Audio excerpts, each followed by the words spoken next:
स्वस्त मिळतं म्हणून ते घेतात. पण आपल्याला प्रचार करावा लागेल की जे मी म्हटलं की संपूर्ण काठावर दोन्ही बाजूने एक सारखी वेलबुट्टी दिसते ती खरी पैठणी आहे. ते फेक पैठणीमध्ये आपल्याला दिसणार नाही. आणि या विणकामामधील दैदिप्यमान असा वारसा सांगणारी कलाकृती म्हणजे काय असेल तर ती पैठणी हे महावस्त्र आहे. विविध रंगाचं कलाकृतीची फुलं, मोर इत्यादी विणकाम केलेले रेशमी वस्त्र महाराष्ट्रातील दक्षिण गंगा म्हणजे पवित्र गोदावरी नदीच्या काठावर वसलेल्या सातवाहन राजाची राजधानी असलेले हे पैठण शहर 2200 वर्षापूर्वी, ख्रिस्तपूर्व 200 वर्षापूर्वी, म्हणजे जवळ 2200 वर्षापूर्वीचा इतिहास त्या पैठणीला आहे. 2200 वर्षापूर्वी 17व्या शतकात मुघल राजाने पैठणीच्या विणकामाला आश्रय दिला होता. निजाम हैदराबादचे मोठ्या प्रमाणात त्यांनी हे वस्त्र विकत घेतले. आजची पैठणी वस्त्रकला ही हैदराबादचे निजाम आणि त्यावेळेचे इतर राज्यकर्ते यांनी सुद्धा त्याला जे महत्त्व दिलं त्यामुळे त्यांचं महत्त्व आज सुद्धा टिकून आहे. पैठणीमध्ये मोठे परिंदा हा प्रकार विकसित झाला. रेशीम धाग्याबरोबर अस्सल सोन्या चांदीच्या ताराने महावस्त्र विणलं जातं. पेशवाई काळामध्ये माधवराव पेशवे यांनी सदर कलेच्या संवर्धन आणि विकासासाठी प्रयत्न केले. वैशिष्ट्यपूर्ण मोठे पेशवेकालीन उपर्ण, शेला इत्यादी वस्त्र प्रकार पेशव्यांसाठी हातमाग विणकरांकडून विणलं जात होतं. आज मला आठवते की ज्या वेळेला मी इथे आमदार म्हणून निवडून आलो त्यावेळेस 5-6 दुकानं कदाचित असते. आज आजूबाजूच्या 30 गावांमध्ये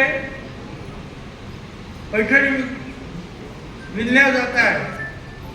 500हून जास्त दुकानं ज्या निर्माण झालेल्या प्रत्येक रोडला एवढ्याला जोडणारा प्रत्येक रस्ता जो आहे त्या रस्त्यावर आपण गेलो तर आपल्याला पैठणची दुकानं दिसली. आणि याच्यामध्ये या 30 गावांमध्ये 12,000 लोक जे आहेत आज काम करतात. महिला काम करतायत, पुरुष काम करतायत. पुरुष कामाला बाहेर गेल्यानंतर महिला तिथं बसतायत आणि आपलं काम पुढे सुरू ठेवतात. म्हणजे एक साईड बिझनेस म्हणून सुद्धा आहे. अनेकांना जे आहे याचा उपयोग झाला. केवळ येवल्याच्या आपल्या शहरापुरतं नाही तर तालुक्यामध्ये सुद्धा जे आहे त्यातून 2 पैसे मिळायला लागले. अर्थात आज साडीचं मुख्य ठिकाण पैठणी केंद्र जरी असलं तरी नागडे, बल्लेगाव, आडगाव, चोथवा, चोकी, अंगणगाव, गणेशपूर, बाभळगाव सन्मान या ठिकाणी या निमित्ताने होत असतो.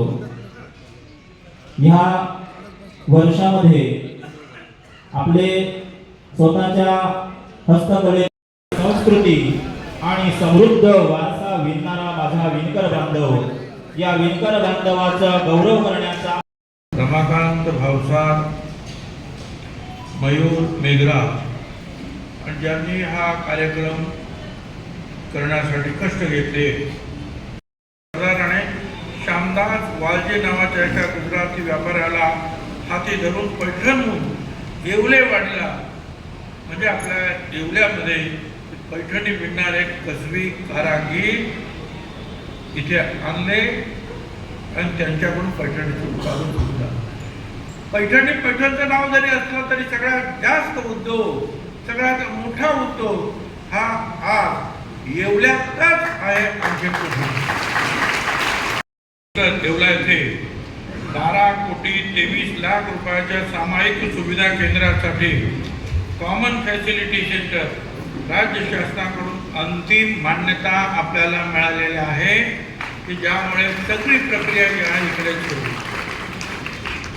या प्रकल्पाअंतर्गत या ठिकाणी वार्पिंग, रेशीम वळवण्याची सुविधा, रेशीम धागा रंगवणं, वाइंडिंग, उत्पादन डिझायनिंग केंद्र, मूल्यवर्धन केंद्र, उत्पादन चाचणी सुविधा, या सगळ्या गोष्टीला आणि त्याचबरोबर त्या उद्योगाला चालना देण्यासाठी मगाशी सांगितल्याप्रमाणे तुतीच्या शेतीला सुद्धा आपण प्रोत्साहन देऊ रेशीम पार्क उभा करणार आहोत।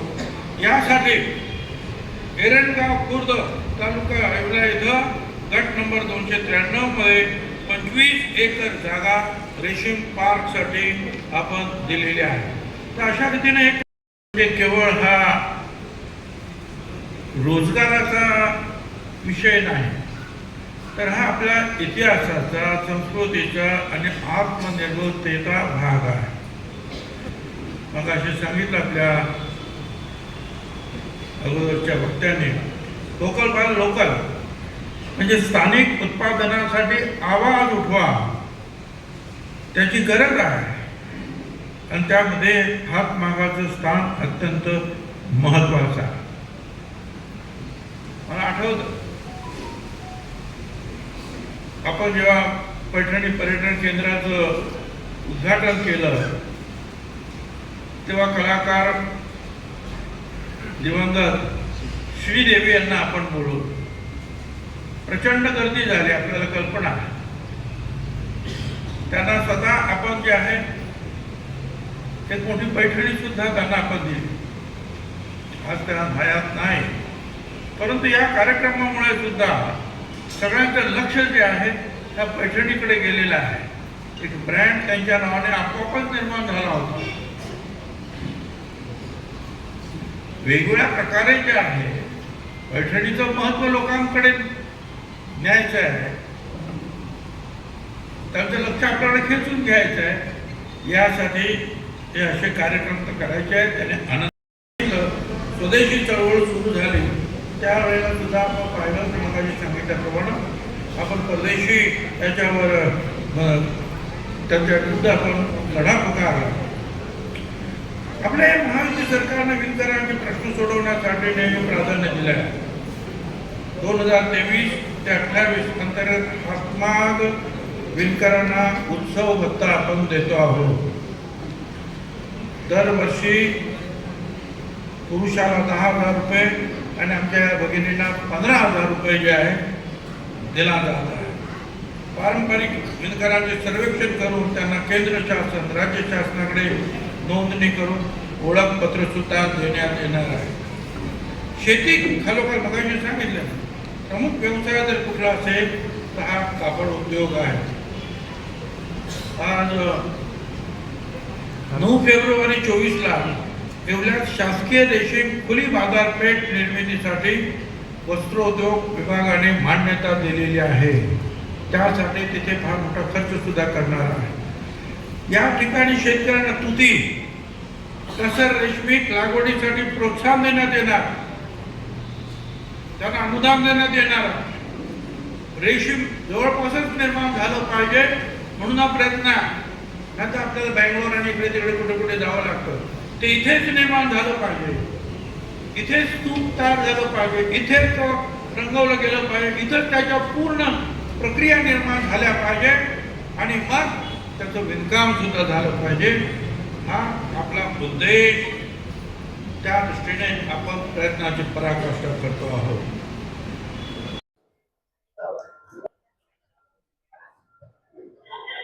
माननीय रमेश मामा भाऊसाहेब, माननीय श्री सुनील सेठ, बहुमान होतोय, सन्मान होतोय, त्या सन्मानाचा स्वीकार करावा। खऱ्या अर्थाने या आपल्यापर्यंत पोहोचवलेला आहे आणि हातमाग पैठणी आणि विणलेल्या मालाला बाजारपेठ मिळावी, खास गुजरातेतून व्यापारी सुद्धा आणण्यात आले होते। जुनी पैठणी जी आहे ती 16 हात लांब, 4 हात अरुंद असायची। तिच्या काठ पदरावर वेलबुट्टी, पशुपक्ष्याची प्रतिमा, तिचे वजन असायचे 3 किलो 300 ग्राम। मोठाच व्यायाम म्हणायचा।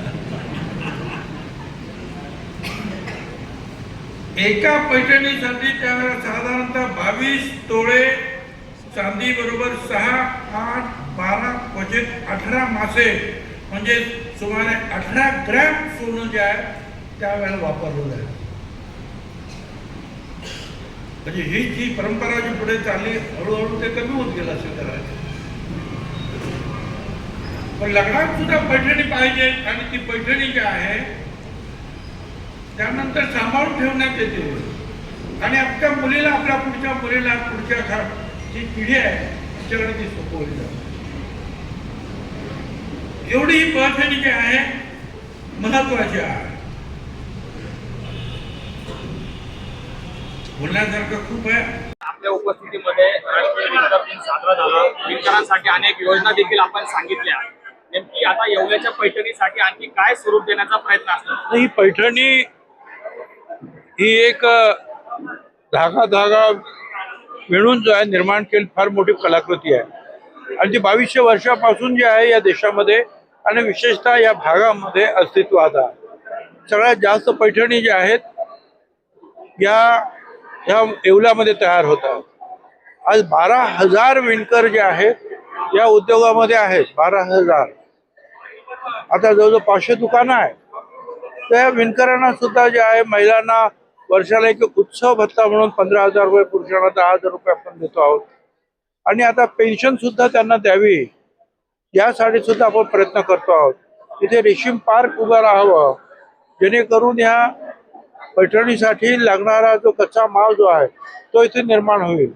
त्याच्यावर जे काही प्रोसेसिंग होतं ते सुद्धा इथेच करायचं आणि सगळ्या गोष्टी ज्या आहेत एकाच ठिकाणी या येवल्यामध्येच झाल्या पाहिजे. त्या दृष्टीनं एक प्रपोजल आपलं सरकारनं पास केलं 12.5 कोटी रुपयाचं. त्याच्यावर आपण काम करतो आहोत. त्याचे जे आहेत कन्स्ट्रक्शन्स वगैरे जे आहेत बिल्डिंगचं काम झालेलं आहे. पुढचं काम जे आहे त्या वेगवेगळ्या मशीन्स आणणं आणि लोकांना सुद्धा शिकवणं हे याच्या पुढे जे आहे आपण करणार आहोत.